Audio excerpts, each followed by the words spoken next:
Good to stand before you. I appreciate the invitation to come and speak here, and I'm sorry that it's the circumstances that Danny's out of town for what he's out of town for. That gets to be quite a burdensome thing. We were in San Antonio, and my dad was at Miami. It got to the point where I rented a hangar and put a car up here so that I'd have some ground transportation flying back and forth.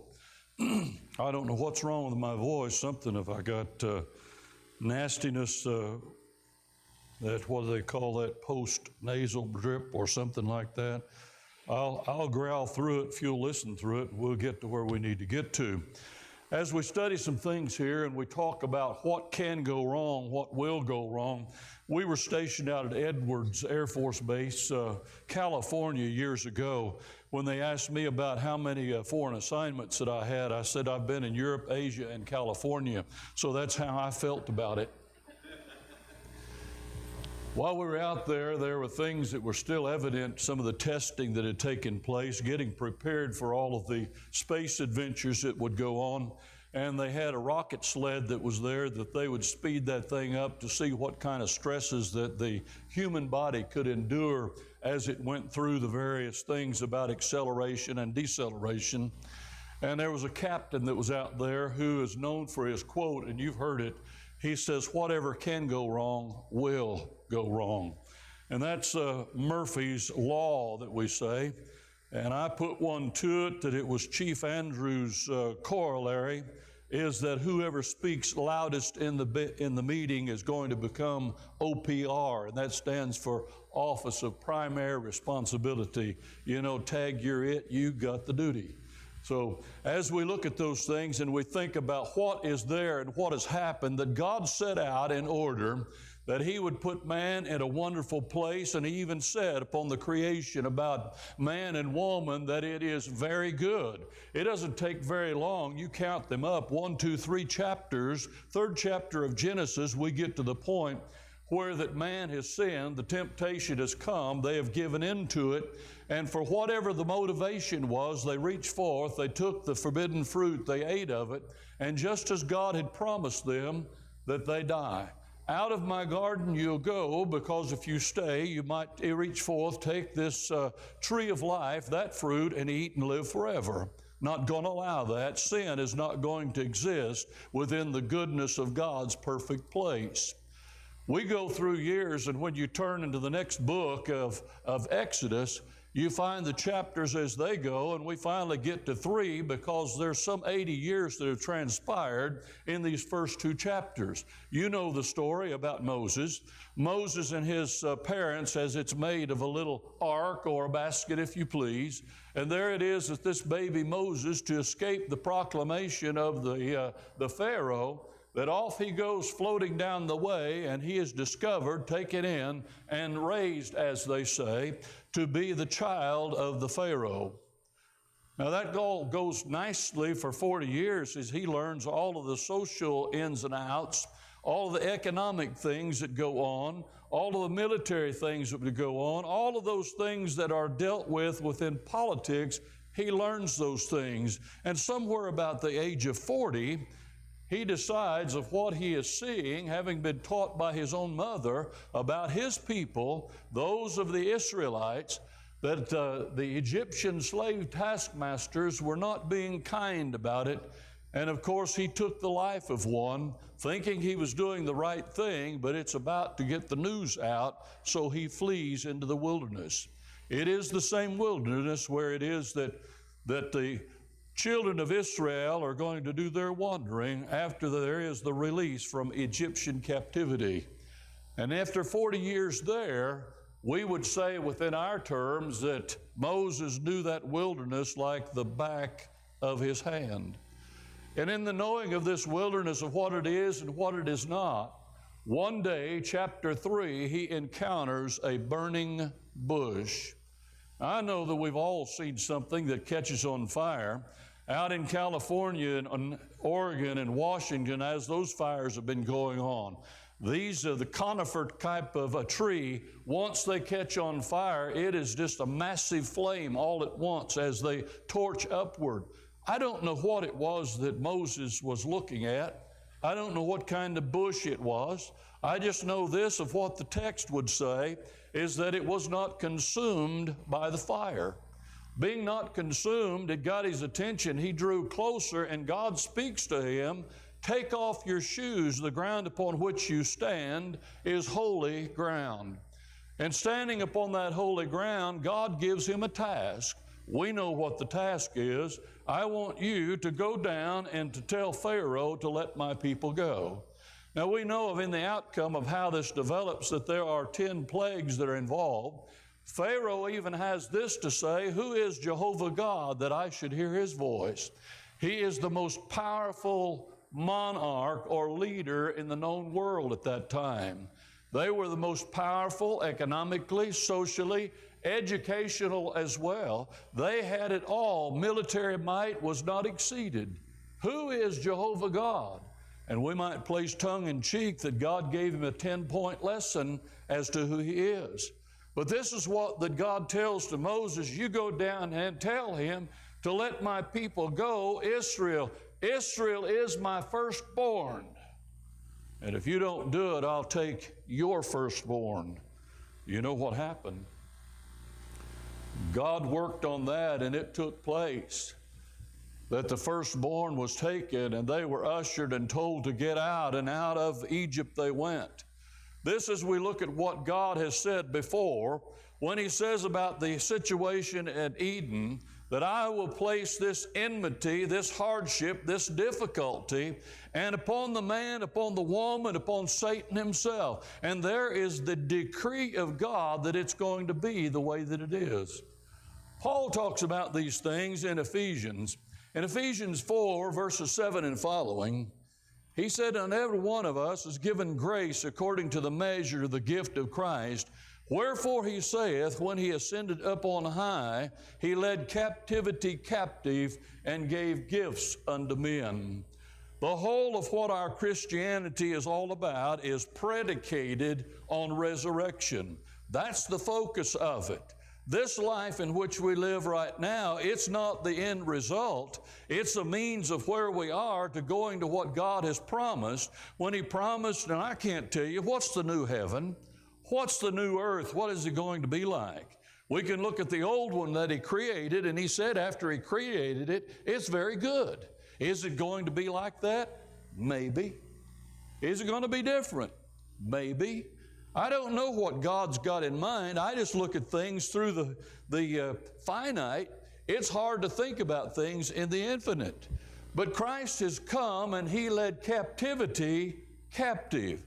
The threat of death upon us, he has taken it captive, and he's coming again with the promise that you can be where I am. Now, there are these things that we look at and Jesus is telling in his parabolic form, we can say, as he teaches the I ams. Now, I look back in the history of what's been preached here, and Danny has covered all of these I ams. I'd like to pick up 2 or 3 of these things as we begin to examine I am. When we look at what God is doing in this Gospel of John, what God is saying through John, the writer of this, as he is conveying to us the goodness, the greatness, the deity of Jesus Christ. He's God. And we see of this of what we talk about, bread, chapter 6, resurrection, chapter 11, and then 14 is the way and the truth and the life. Thomas said, as those words familiar to us at so many funerals, "Let not your heart be troubled," John 14. You believe in God? Believe also in me. In my Father's house are many mansions. If it were not so, I would tell you. I go and prepare a place for you. If I go and prepare a place for you, I'll come again, that where I am, there you may be also. And what's the question? Thomas, "Lord, we don't know where you're going, or how can we know the way?" Philip says, "Lord, show us the Father, and it suffices." Jesus saying to them, "Have I been so long with you, and you say, show us the Father. That's John 14. What has happened already in John 6? It took place when the 5,000 were seated out there, when they were fed. When it was those 5,000, it just says men, and I've heard so many commentaries says there had to be at least 10,000. I don't know. I don't know how many of those men were single, and neither do you. We know there was 5,000 that was counted, and there's others besides the 5,000. It's quite a crowd. And when you take 5 barley loaves and 2 fish and try to feed them all, that's quite an undertaking. And as this was parsed out to each of them, and they were eating of what it was, and they all got their fill, and after it's finished, you know the story, 12 baskets full. That's the leftovers. Jews didn't take up leftovers. They thought demons were in the crumbs. Here's something that's taught here too. No, there's not demons there.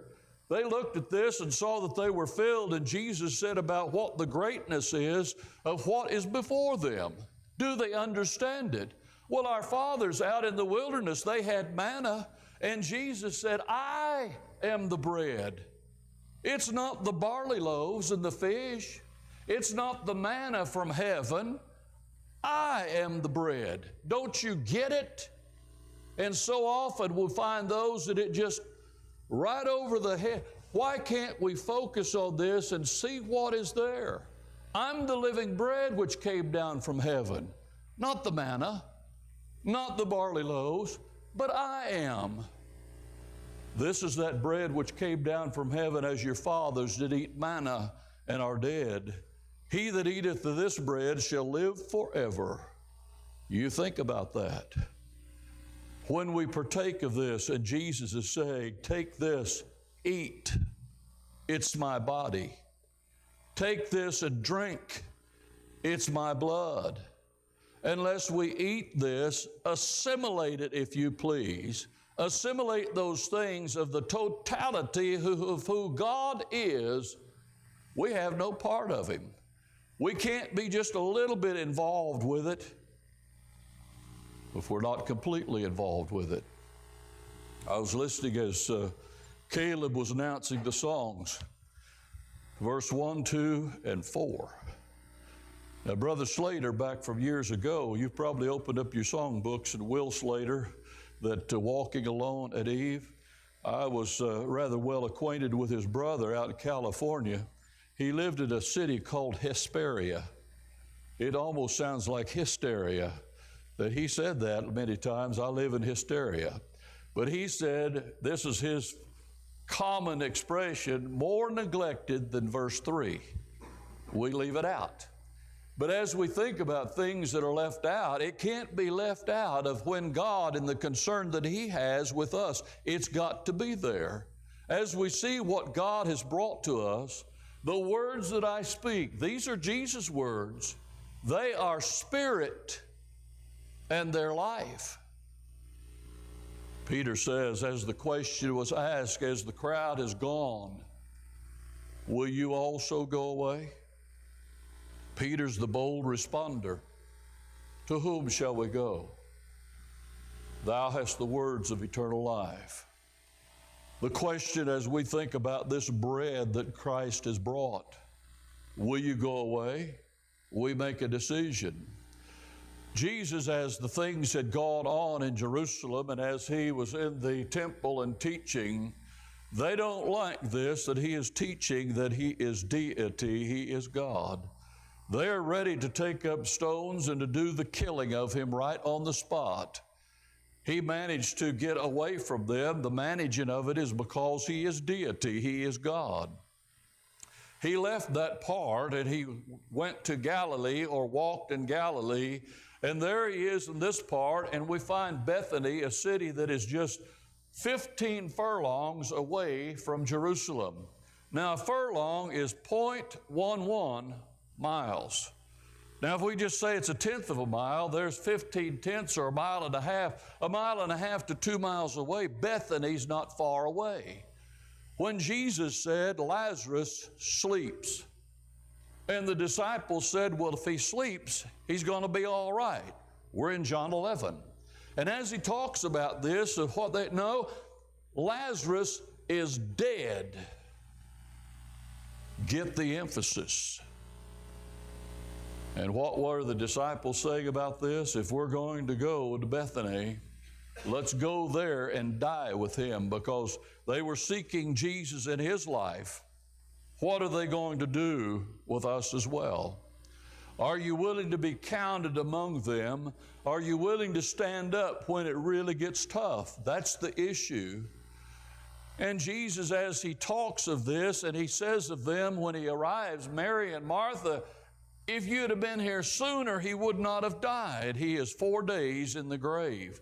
They said of their own brother, he stinks. Onward in this, Jesus said, he will live in resurrection. Martha says, I know about resurrection. And Jesus' response to that is, I am the resurrection. It's not recognized. Thomas doesn't get it. He doesn't see it. I mean, to really grasp what the totality of it is, when Jesus says to Lazarus in a loud voice, and he says this parenthetically, we're told, because of the people listening, that he says, Lazarus, come forth. He's wrapped in these burial clothing, wrapped around, napkin over his face, and Jesus said, loose him or unwrap him. And here it is, to be resurrected from the dead. Have we ever thought that that would be a good thing, to be resurrected from the dead? Well, it would be, except this case, he's going to die again. The problem with that also is they're seeking to kill him, because he's proof of the power, of the might, of what the deity is of Jesus Christ, in him saying this of Lazarus, come forth. And so Lazarus is resurrected. Jesus, as he is approaching this, and he looks at those things that are before. Job, as he was speaking, he's contemplating death.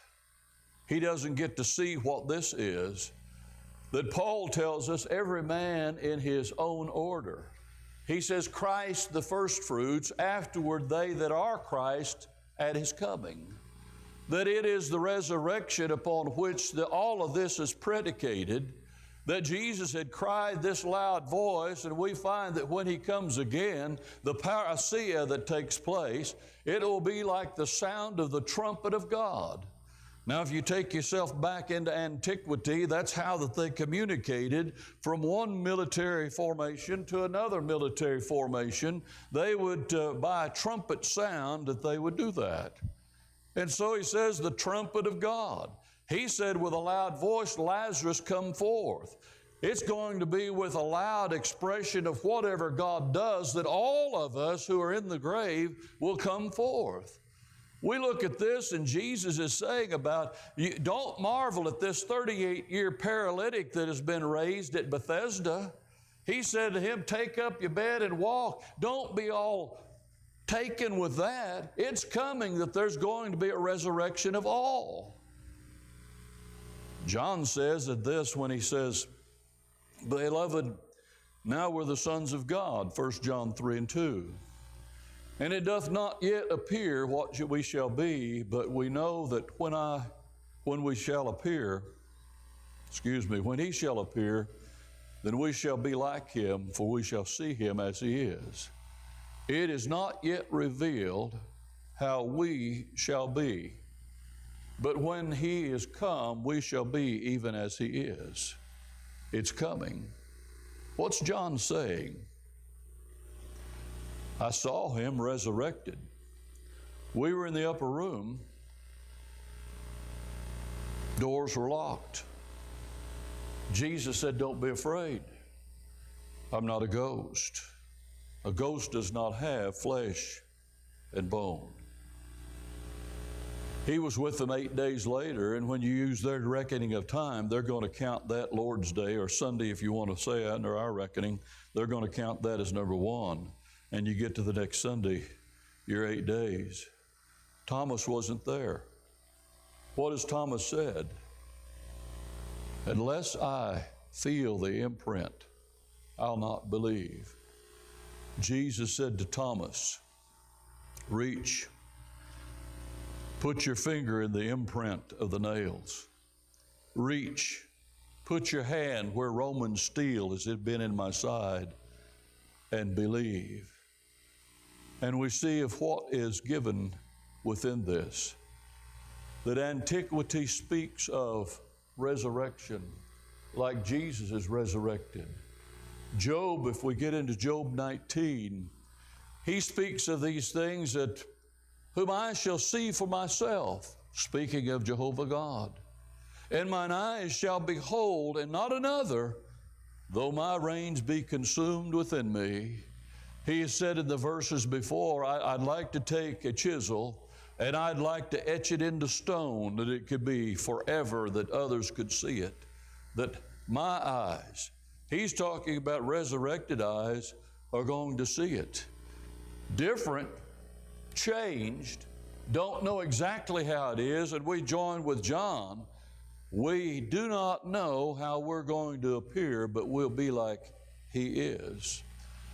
Jesus came in John 14, and he's telling his disciples and preparing them, let not your heart be troubled. You believe in God? I don't think he was rushing through this. Believe also in me. In my Father's house are many mansions. If it were not so, I'd tell you. I go and prepare a place for you. And if I go and prepare a place for you, I will come again, that where I am, there you may be also. Show us. Jesus said in verse 6, I am the way, the truth, and the life. No man cometh to the Father but by me. There's the access, the only plan, the only choice, and there it is. Jeremiah speaks, from which we've heard it quoted so many times, that it's not in man that walks to direct his own steps. We can't get through this life by ourselves. And here's where the problem with our peers, our co-workers, our contemporaries, they forced God out of the schoolhouse. They forced him out of the courthouse. They're wanting to force him out of the church house. And when we really get in a tough place, to whom do we turn? And if we're faced with this about this is what it is and that's all there is, then what do I do with it? If that's all that life is, then I might as well end it right now. But that's not all that life is. Life is more than that. Jesus said, I am the bread and the life. It's in Jesus Christ, and we have the story about this Christ who is the way. He's the possessor of the truth. He's the bringer of the life. The disciples took a long, long time to understand this. Thomas saying, Lord, we know not whither thou goest. Jesus said, I'm the way. Philip said, Lord, show us the Father, and it suffices. When Mary Magdalene came after the resurrection, she said, I've seen the Lord, and that he had spoken these things unto her. Luke's account says it was Mary Magdalene and Joanna and Mary the mother of James and other women that were with them, which told these things unto the apostles. And their words seemed to them as idle tales, and they believed them not. Then arose Peter. He ran to the sepulchre, and stooping down, he beheld the linen clothes laid by themselves, and departed, wondering in himself at that which was come to pass. Now, Peter wonders within himself several times. You get him in Acts where he is on Simon the tanner's housetop, and that's when that great sheet that is held at the four corners and let down, and the voice of God says, rise, Peter, kill and eat. And Peter said, nuh-uh. I put that into our vernacular. Nothing common or unclean has entered into my mouth. And 3 times it is, and in the final time, God is saying, don't you call anything common or unclean that the Lord your God has cleansed. And Peter is the preacher at lunchtime, and if we probably were listening to him, he said something very intelligent right then. What does all that mean? You ever try to put it together in those things of how it works, and you're trying to look forward into it, and what does God have in mind for me, and I don't really know where it is, and show me what I need to do and make it apparent, because I'm not real bright. I need to be having something that's going to be substantial enough where it's going to communicate to me. I think right now about the young preacher. He just finished his schooling and he's on his way to his first job. How far away it was, I don't know, but he was on a jet plane. On this jet plane, and having been prayed, Lord, give me something that I can do that would be worthwhile, that would be sharing God with all these people that's around me. He sat down in his seat, and the gentleman next to him was wringing his hands, and he was worrying, he was moaning, he was carrying on, and finally he cried out in a kind of a wretched voice, "Somebody help me." The young preacher reached up and punched the button. The attendant said, "May I help you?" He said, "May I get another seat?" How often does God open the doors of opportunity where that we can speak the truth to someone and we don't speak it? How often does that happen? I know in my personal experience, I can say time and time and time again, how that it worked out that I was at this place at this time to meet this person. And things have changed. That these of what they were wondering within himself, Peter and the others.